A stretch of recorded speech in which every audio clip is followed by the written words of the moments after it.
오늘의 10분 말씀. 오늘 본문은 느헤미야 4장 전체 말씀입니다. 앞장인 3장에서 백성들이 하나가 되어 예루살렘 성벽을 재건하는 모습이 그려졌습니다. 제사장들뿐만 아니라 일반 백성들, 심지어 여성들까지 모두가 한마음으로 일에 참여했습니다. 그야말로 거룩한 공동체의 아름다운 협력이었습니다. 그런데 4장에 들어가면서 상황이 달라집니다. 순조롭게만 보였던 성전 재건은 이제 심각한 방해를 받게 됩니다. 특히 사마리아 사람 산발랏과 암몬 사람 도비아는 느헤미야가 예루살렘으로 돌아왔다는 소식을 듣고 이미 2장에서부터 마음이 불편했습니다. 오늘 본문에서 그들은 본격적으로 방해를 시작합니다. 처음에는 조롱으로 시작합니다. 저 벽은 여우 한 마리만 올라가도 무너질 것이다 라고 비웃었습니다. 하지만 조롱에 흔들리지 않자 이제는 실제로 공격을 계획합니다. 군사적 충돌을 일으켜서라도 성벽 재건을 막으려 합니다. 하지만 여러분, 이때 느헤미야의 반응은 분명했습니다. 두 가지 동사로 그의 반응을 묘사합니다. 첫째, 그는 기도합니다. 조롱을 들은 그 순간 즉시 하나님의 얼굴을 구합니다. 둘째, 그는 현실적인 대응도 합니다. 파수꾼을 세우고 백성들을 무장시켜 전투와 재건을 동시에 이어갑니다. 그리고 낙심한 사람들을 격려하며 다시 일으켜 세웁니다. 여러분, 오늘 우리는 성벽을 짓고 있지는 않지만 우리 안에는 하나님과의 관계가 무너진 자리들이 있습니다. 죄로 인해 허물어진 내면의 성벽을 다시 세워야 할 때입니다. 그런데 회복을 시작하면 반드시 방해가 옵니다. 우리를 낙담시키고 좌절하게 하고 심지어 공격해 오는 악한 세력이 있습니다. 그럴 때 우리는 어떻게 반응해야 할까요? 포기하시겠습니까? 예수님도 조롱과 핍박을 받으셨습니다. 십자가 길은 외롭고 힘든 길이었지만 그분은 그 길을 묵묵히 걸어가셨습니다. 왜냐하면 결국 싸우시는 분은 하나님 아버지가 되시기 때문입니다. 우리가 아니라 하나님께서 승리를 이루십니다. 느헤미야는 백성들에게 이렇게 말합니다. 14절에 그들을 두려워하지 말고 지극히 크시고 두려우신 주를 기억하라. 그렇습니다. 우리가 두려워하지 않을 이유는 적이 약해서가 아니라 하나님이 크시기 때문입니다. 다시 말씀드립니다. 우리가 세상을 두려워하지 않을 이유는 그들이 약해서가 아니라 우리의 하나님이 크시기 때문입니다. 예수님의 십자가 죽음과 부활은 그 하나님의 능력을 보여주는 가장 분명한 증거입니다. 그리고 그 승리의 증거가 오늘 우리 안에도 있습니다. 우리가 포기하지 않고 여기까지 왔다라는 그 사실이 바로 증거입니다. 오늘 하루 여러분의 삶의 동기가 복음이 되길 소망합니다. 이미 승리하셨습니다. 그래서 오늘도 우리는 기도하며 싸울 수 있습니다. 오늘 본문은 크게 두 부분으로 나눌 수 있습니다. 첫째는 대적자들의 반응입니다. 둘째는 대적자들의 음모와 느헤미야의 대처입니다. 먼저 1절서부터 3절까지 대적자들의 반응을 살펴보겠습니다. 1절을 보시면 산발랏은 사마리아 총독으로 알려진 사람입니다.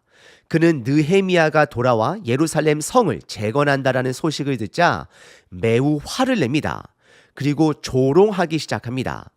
이들의 분노는 단순한 감정이 아니라 자기 권력의 위협을 느낀 정치적 반응이었습니다. 2절에서는 그 조롱의 내용이 매우 구체적으로 등장합니다. 산발랏은 5가지 조롱의 질문을 던집니다. 첫째, 이미 미약한 유다 백성들이 하는 일이 무엇인가? 유다 백성들을 연약하고 무능한 존재로 깎아내립니다. 사실은 맞는 말입니다. 둘째, 스스로 견고하게 하려는가? 실패할 것이 뻔한 시도라고 비웃습니다. 셋째, 제사를 드리려는가? 종교적 열심도 현실을 바꿀 수 없다라는 폄하입니다. 넷째, 하루의 일을 마치려는가? 그들의 의욕을 무모한 과신으로 매도합니다. 마지막, 불탄 돌을 흙 무더기에서 다시 일으키려는가? 이미 쓸모없게 된 재료로 뭘 하겠냐며 완전히 부정합니다. 이처럼 산발랏은 조롱과 의심의 말로 사람들의 마음을 무너뜨리려 합니다. 3절을 보면 또 다른 인물 도비아가 가세합니다. 너희들이 건축하는 돌 성벽은 여우가 올라가도 곧 무너질 것이다 라고 조롱합니다. 이 말은 당시 전형적인 비웃음의 방식이었습니다. 여우는 그 지역에서 가볍고 민첩한 동물로 여겨졌습니다. 여우가 올라가도 무너질 성벽이라는 이 말은 조금만 충격이 가해져도 무너질 만큼 부실한 구조물이라는 뜻입니다. 즉 도비아는 백성들이 쌓는 성벽이 아무런 실력도 없고 의미도 없으며 시간 낭비에 불과하다고 비하하고 있는 것입니다. 여기에 중요한 가르침 하나가 있습니다. 하나님의 뜻을 따라 회복의 길을 걸을 때 반드시 방해가 시작됩니다. 그 방해는 언제나 외부의 공격보다 먼저 마음속 낙심으로부터 시작됩니다. 조롱은 실제로 물리적 해를 입히는 게 아닙니다. 그러나 사람의 마음을 무너뜨리는 데는 강력한 무기입니다. 낙심은 하나님께 순종하려는 의지를 흔들고 네가 뭘 할 수 있겠어? 라는 무력감을 심어줍니다. 느헤미야가 당한 첫 번째 방해도 심리전이었습니다. 혹시 지금 여러분을 낙담하게 만드는 것이 있습니까? 그렇다면 반드시 이겨내셔야 합니다. 낙심은 우리를 멈추게 만들고 결국 하나님의 회복을 포기하게 만듭니다. 그러니 낙심이 우리들의 마음을 붙잡기 전에 우리가 먼저 하나님의 말씀을 붙들어야 합니다. 이제 4절부터는 그 방해가 더 치밀하고 강력하게 전개됩니다. 그 가운데서 느헤미야는 믿음과 실천, 다시 말씀드립니다. 믿음과 실천 두 가지 무기를 손에 들고 싸워갑니다. 먼저 4절과 5절에 보시면 느헤미야의 즉각적인 기도가 등장합니다. 느헤미야는 조롱 앞에 말로 맞서지 않았습니다. 기도로 반응했습니다. 그는 원망하지 않았고 하나님의 정의에, 하나님의 능력에 호소했습니다. 하나님을 모욕하는 말에 대해 하나님의 공의로 갚아달라고 간구했습니다. 이것이 첫 번째 전략입니다. 감정적으로 대응하지 않고 하나님 앞에 모든 것을 내려놓는 기도입니다. 6절에 보시면 성벽은 전부 연결되었고 높이는 절반까지 쌓여 있음을 확인합니다. 이것은 매우 중요한 진전입니다. 성벽이 절반까지 올라갔다라는 말은 이제 외부 사람들이 봤을 때 형태가 보이고 완성의 희망이 생긴 시점입니다. 그런데 바로 이 시점에서 방해도 더 거세게 몰아칩니다. 왜일까요? 악한 세력은 언제나 우리들이 절반쯤 왔을 때 그 때를 노립니다. 포기하게 만들기에 가장 좋은 순간이기 때문입니다. 7절에 이제 산발랏은 혼자 싸우지 않습니다. 사방의 민족들, 아라비아, 암몬, 아스돗, 많은 민족들을 불러 연합 전선을 구성합니다. 북쪽의 사마리아, 동쪽의 암몬, 남쪽의 아라비아, 서쪽의 아스돗까지 예루살렘은 완전히 포위당한 상태입니다.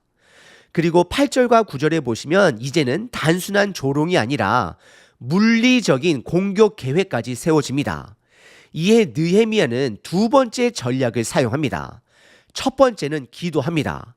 하나님 앞에 모든 상황을 올려드립니다. 둘째, 동시에 파수꾼을 세워 주야로 밤낮으로 지킵니다. 이것이 느헤미야의 전략입니다. 느헤미야는 하나님을 믿었기 때문에 아무것도 하지 않은 것이 아닙니다. 오히려 하나님을 깊이 신뢰했기 때문에 그는 끝까지 노력할 수 있었습니다. 그에게는 기도와 준비, 믿음과 행동이 따로 떨어져 있지 않았습니다. 영적 무장을 하면서도 현실을 철저히 대비했습니다. 그래서 우리가 오늘 이 질문을 스스로에게 던져봐야 합니다. 혹시 여러분은 기도만 하고 있지는 않으십니까? 반대로 열정만 앞세운 채 하나님을 의지하는 것을 놓치고 있지는 않으십니까? 믿음은 손을 놓고 기다리는 것이 아닙니다. 믿음은 하나님을 바라보며 지금 내가 해야 할 일을 놓치지 않는 것입니다. 다시 본문으로 돌아가 10절을 보시면 유다 백성들 안에서 낙심이 시작됩니다. 그들은 스스로 말하기를 운반하는 자의 기력이 쇠하였고 흙더미는 많고 우리가 성을 건축하지 못할 것이다 라고 스스로 낙심하게 됩니다. 그리고 11절과 12절에 보시면 외부의 위협도 구체화됩니다. 이 상황에서 느헤미야는 백성들을 지혜롭게 재배치합니다. 가장 낮고 넓은 곳에 가족 단위로 무장시켜 배치하고 칼과 창과 활로 방어 태세를 갖추게 합니다. 그리고 느헤미야는 백성들에게 강력한 메시지를 선포합니다.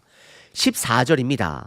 너희는 그들을 두려워하지 말고 지극히 크시고 두려우신 주를 기억하고 너희 형제와 자녀와 아내와 집을 위하여 싸우라 하였느니라. 이 말씀은 느헤미야 전체에서 가장 힘을 주는 말씀, 마음을 움직이는 말씀 중 하나입니다. 두려움에 무너진 백성들의 마음을 하나님을 기억하게 하여 일으킵니다.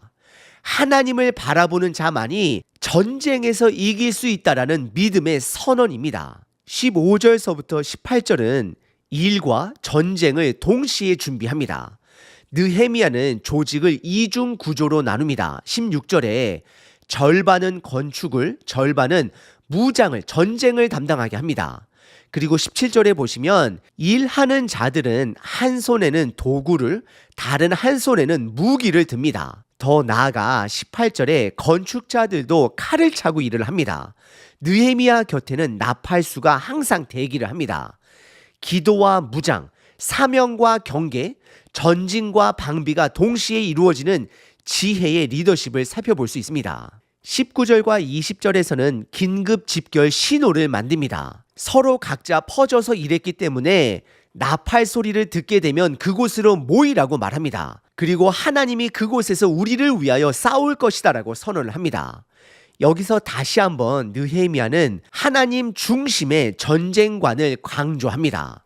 이 전쟁은 하나님의 전쟁입니다. 우리는 싸우지만 결국 싸우시는 분은 하나님 되십니다. 그리고 21절서부터 23절은 밤낮 없이 일하고 무장 상태를 유지합니다. 해가 뜰 때부터 별이 보일 때까지 일했고 밤에는 함께 성 안에서 지냈으며 옷도 벗지 않고 무기를 손에서 놓지 않았습니다. 여기서 느헤미야는 극도의 경계와 헌신의 태도를 보여줍니다. 게으름 없이 무장 해제 없이 언제든 싸울 수 있는 준비된 상태입니다. 여러분, 오늘 본문에서 느헤미야는 하나님을 신뢰했다라고 해서 현실을 무시하지 않았습니다. 손을 놓지 않았습니다. 그는 기도하면서도 파수꾼을 세웠고 하나님을 바라보면서도 무기를 들고 전략적으로 움직였습니다. 우리도 마찬가지입니다. 믿음이란 현실을 도피하는 게 아닙니다. 다시 말씀드립니다. 믿음이란 현실을 도피하는 게 아닙니다. 현실 속에서 하나님을 신뢰하며 최선을 다하는 삶입니다. 여러분, 오늘 본문에 나오는 이 방해는 단순한 역사적 사건이 아닙니다. 그건 지금 이 자리에 있는 우리 각자가 겪고 있는 현실입니다. 우리가 회복하려 하면 반드시 방해가 시작됩니다. 조롱처럼 가볍게 시작하지만 낙심은 깊어지고 어느 순간에 진짜 전쟁처럼 삶의 위협을 느끼기도 합니다. 하지만 느헤미야의 이야기는 그 가운데서 하나님의 사람은 어떻게 싸우는지를 명확하게 보여주는 본문입니다. 크게 세 가지로 정리해 볼 수 있습니다. 첫째, 낙심은 방해의 가장 강력한 무기입니다. 산발락과 도비아는 무기를 들기 전에 먼저 조롱을 던졌습니다. 그 말 한마디가 사람의 손을 멈추게 만들었고 마음을 뒤흔들었습니다. 지금 우리의 마음속에도 너는 못해, 그렇게 해서 되겠어? 라는 내면의 조롱이 계속해서 들려오고 있지는 않으십니까? 둘째, 기도와 준비는 반드시 함께 가야 합니다. 느헤미야는 모든 상황을 하나님께 아뢰었지만 동시에 백성들을 재배치하고 무기를 들고 동시에 성벽을 세워갔습니다. 믿음은 기다림이지만 동시에 움직임이기도 합니다. 믿는다면 준비해야 하고 하나님을 신뢰한다면 지금 손에 들고 있는 일에 충실해야 합니다. 마지막 셋째, 하나님을 기억할 때 두려움이 물러갑니다. 지극히 크시고 두려우신 주를 기억하라는 오늘 느헤미야의 말씀은 우리 싸움의 방향을 다시 하나님께로 돌리게 합니다. 환경을 보는 눈에서 하나님을 보는 눈으로 시선을 전환시킵니다. 적이 작아서 지는 게 아닙니다. 하나님이 크신 분이라는 사실이 분명해지는 것입니다. 예수님께서도 그런 길을 걸으셨습니다. 그분은 수많은 조롱과 반대 속에서도 십자가라는 성벽을 끝까지 세우셨습니다. 왜요? 그 성벽이 무너진 우리를 다시 하나님의 품으로 인도하는 구원의 길이었기 때문입니다. 그분이 싸우셨기에 우리는 지금 포기하지 않을 이유가 있습니다. 그분이 부활하셨기에 우리는 이 싸움이 끝이 아니라는 희망을 붙들 수 있습니다. 여러분은 지금 어디에서 낙심하고 계십니까? 그리고 그 낙심 앞에서 오늘 무엇을 다시 들고 일어서시겠습니까? 하나님은 이미 싸우시고 승리하셨습니다. 이제 우리의 차례입니다. 기도하며 다시 싸울 차례입니다. 아멘. 항상 기뻐하라. 쉬지 말고 기도하라. 범사에 감사하라.